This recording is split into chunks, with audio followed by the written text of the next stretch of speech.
अभी जो आवाज़ आप सुन रहे थे ये थी दिल की आवाज़, एक हार्ट पेशेंट की दिल की आवाज़। एक ऐसा पेशेंट जो 10 सालों से हाइपरटेंशन की गोलियों पे है, 20 सालों से डायबिटीज़ की दवाइयों पे है और कुछ समय से इंसुलिन पे। ऐसे पेशेंट की हार्ट की आवाज़, heart sound, you can call it abnormal heart sound.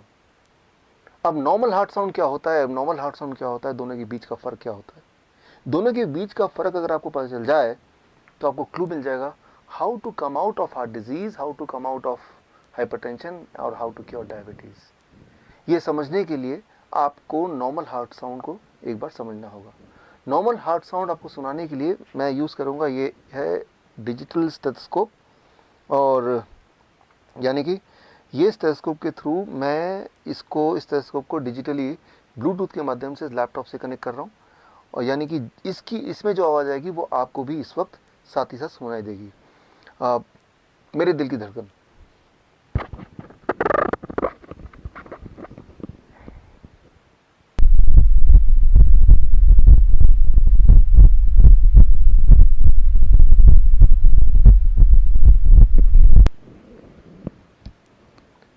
अभी जो आपने आवाज़ सुनी ये है नॉर्मल हार्ट साउंड। वो जो आवाज़ थी वो थी एबनॉर्मल हार्ट साउंड। ये जो नॉर्मल हार्ट साउंड है इसमें आपने ध्यान दिया होगा तो आपने सुना होगा लब डब लब डब लब डब। वो जो हार्ट साउंड था उसमें भी था लब डब लब डब लब डब, लेकिन साथ में एक घिसने की आवाज़, एक रगड़ने की आवाज़। कैसे?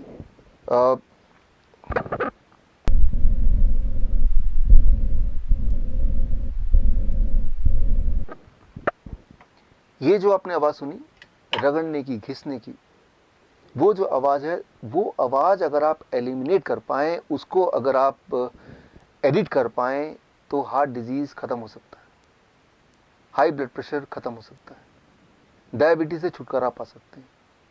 लेकिन ये कैसे करें, उसको समझने के लिए आपको एक सवाल का जवाब अंडरस्टैंड करना होगा। सवाल ये लब डब की आवाज़ आती कैसे है, ये आती कहाँ से है? एक्चुअली हमारे बॉडी में वॉल्व्स हैं, वो वॉल्व जब खुलते बंद होते हैं तो उसकी आवाज़ है। एक सवाल मेरा आपसे, हमारे बॉडी में कितने वॉल्व्स हैं? अगर आप किसी भी डॉक्टर से पूछेंगे तो बोलेंगे 4 वॉल्व्स। हाँ, 4 वॉल्व हार्ट में हैं, लेकिन पूरे बॉडी में कितने हैं? A 4 valves, B less than 100 valves, C less than 200 valves, D more than 250 valves. The right answer is, आपको जान के हैरानी होगी कि हमारे पूरे बॉडी में करीब 250 से भी ज़्यादा वॉल्व्स हैं, including the 4 valves in the heart. और वो सारे वॉल्व्स बिखरे हुए हैं, अलग जगह फिट हैं हमारे ब्लड वेसल्स में। हमारे ब्लड वेसल पाइप की तरह हैं, कुछ हैं जो बहुत बड़े अबाउट 2 सेंटीमीटर, कुछ है जो बहुत ही छोटे। लेकिन सारे ब्लड वेसल को एक के बाद एक लगा दें तो करीब 1 लाख किलोमीटर, यानी कि पृथ्वी का 2.5 चक्कर के बराबर। और उन ब्लड वेसल के बीच में अलग अलग जगह पे फिट हैं वॉल्व्स। वो वॉल्व्स की मैकेनिज्म अगर आप अंडरस्टैंड कर लें तो बात सामने थोड़ी क्लियर हो जाएगी। उसको अंडरस्टैंड करने के लिए आप मेरे इस एक्सपेरिमेंट पे गौर कीजिए। एक छोटा सा एक्सपेरिमेंट मैं आपको करके दिखाता हूँ, so that you understand what is valve and you understand the solution, how you can get cured of hypertension, of diabetes, of heart disease within few days.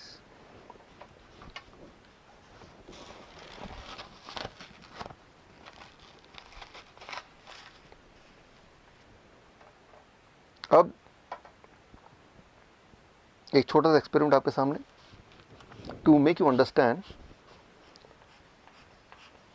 what are valves and what are their functioning.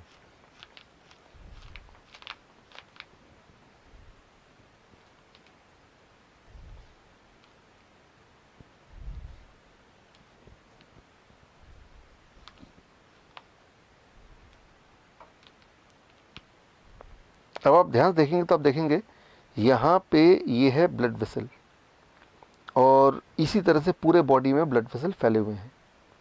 अब मैं अपने एक finger से blood vessel के यहाँ पे मैं इसको अगर मैं ज़ोर से दबाऊँ तो ये ब्लड वेसल्स के ब्लड के फ्लो को मैं रोक रहा हूँ, और जो ब्लड इसमें भरा हुआ है उसको मैं अपने थंब से पुश कर रहा हूँ।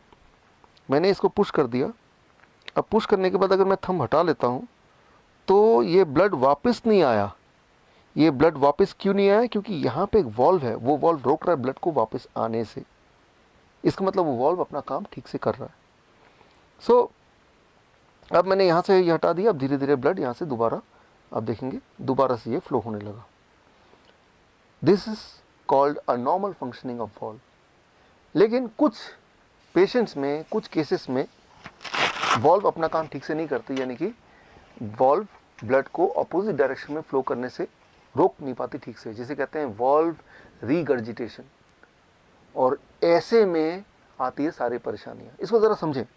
हमारा जो ब्लड वेसल है उसमें ब्लड फ्लो होता है, जिसके माध्यम से ऑक्सीजन फ्लो होता है, जिसमें शुगर फ्लो होता है, कोलेस्ट्रॉल फ्लो होता है, कैल्शियम फ्लो होता है, मिनरल्स एंड विटामिन फ्लो होते हैं, वेस्ट मटेरियल फ्लो होते हैं, इम्यूनिटी फ्लो होती है, पूरे हमारे बॉडी का ट्रांसपोर्टेशन सिस्टम।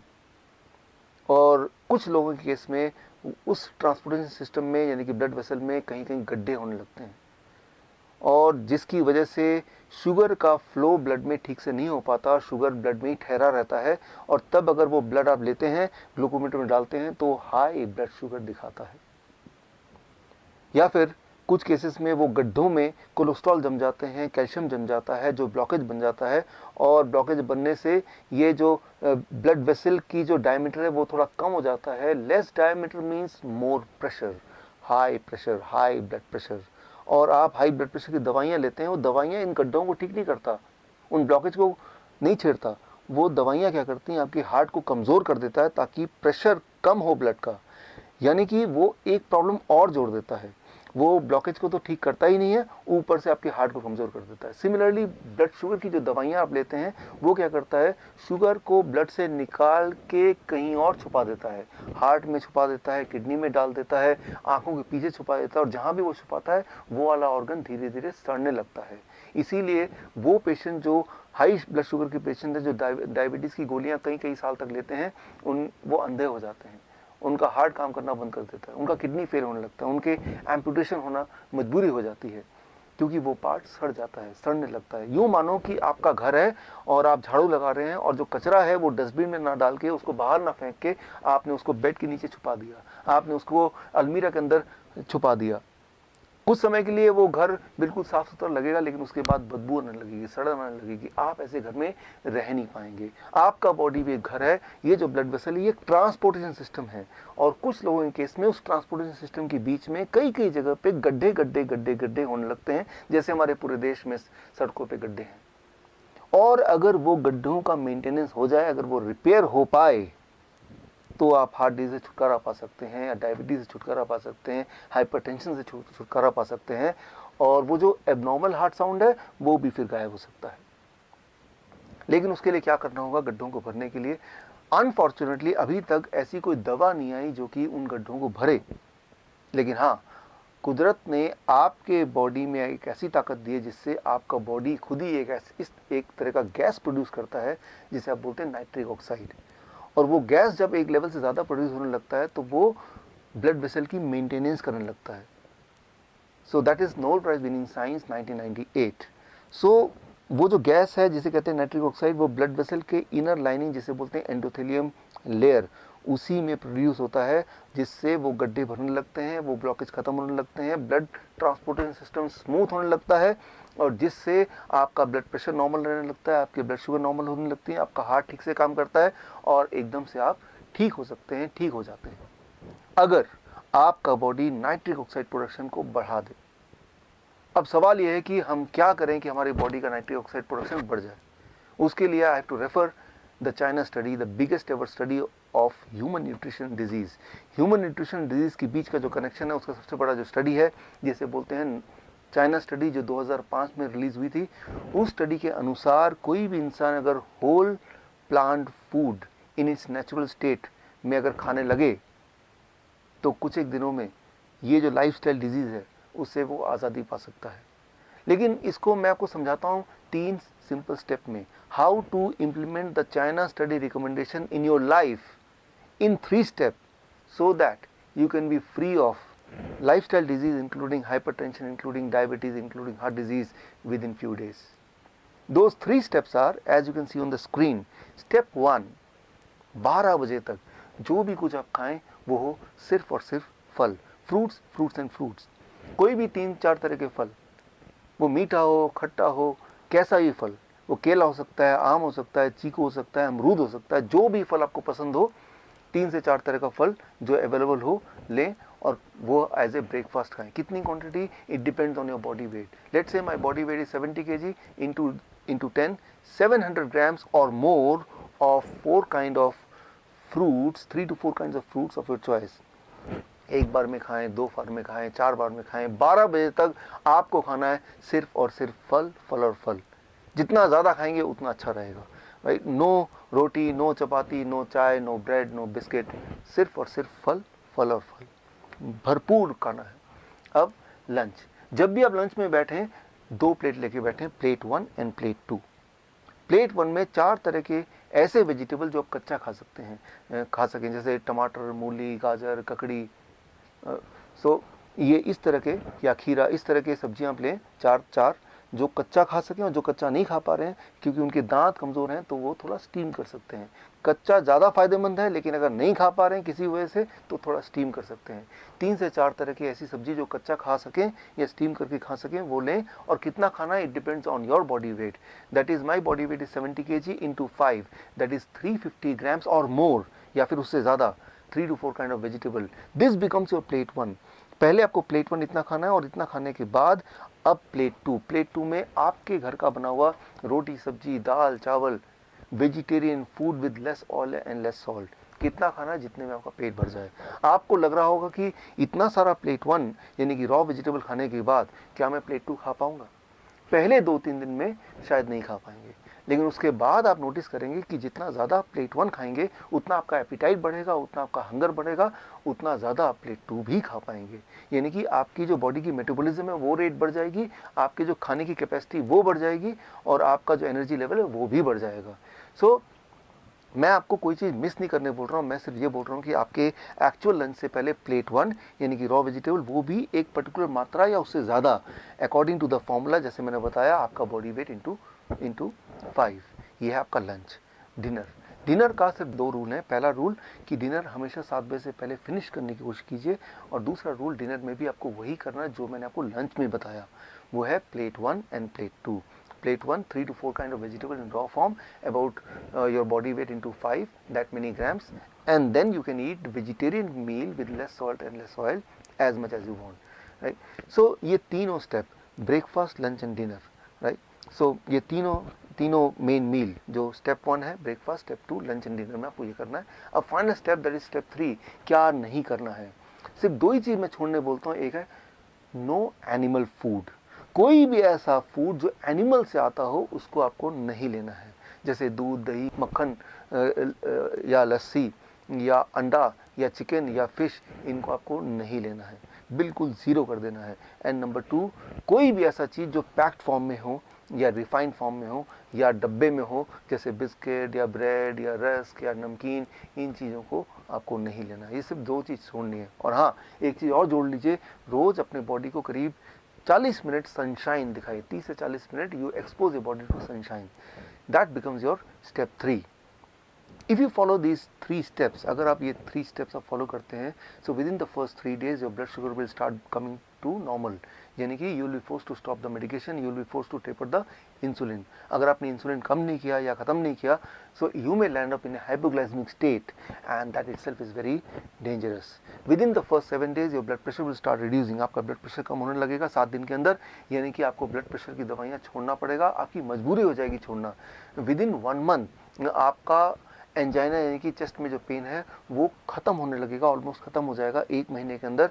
आप जब चढ़ेंगे 3 मंजिला भी तो आप हाँफेंगे नहीं, पहले 3 बार रुकना पड़ता था, तो आपको 1 बार भी रुकना नहीं पड़ेगा। और हाँ, वो जो हार्ट साउंड था, एबनॉर्मल हार्ट साउंड, वो घिसटने वाली साउंड, वो भी अब नहीं आएगी, वो भी अगर आप स्टेथोस्कोप से सुनेंगे वो भी नहीं होगा, वो गायब हो जाएगा। सो that will happen within the first 1 month.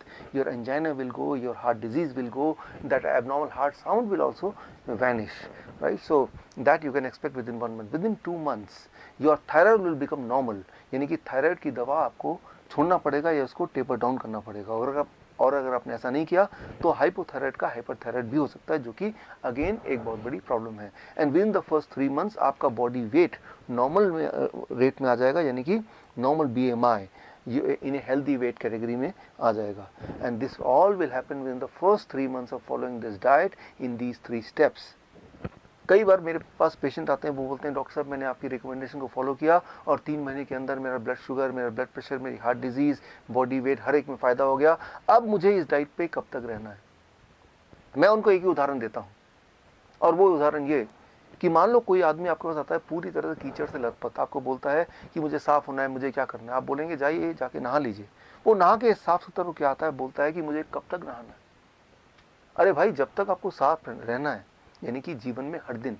Similarly आपका जो ब्लड वेसल है वो रोज ही टॉक्सिन उसमें भर जाते हैं, जम जाते हैं, और रोज ही उसकी मेंटेनेंस होने की आवश्यकता होती है। यानी कि रोज ही आपके बॉडी में नाइट्रिक ऑक्साइड का एनफ मात्रा में प्रोडक्शन होना बहुत आवश्यक है, और वो तभी हो सकता है जब ये डाइट आप लगभग रोज फॉलो करें।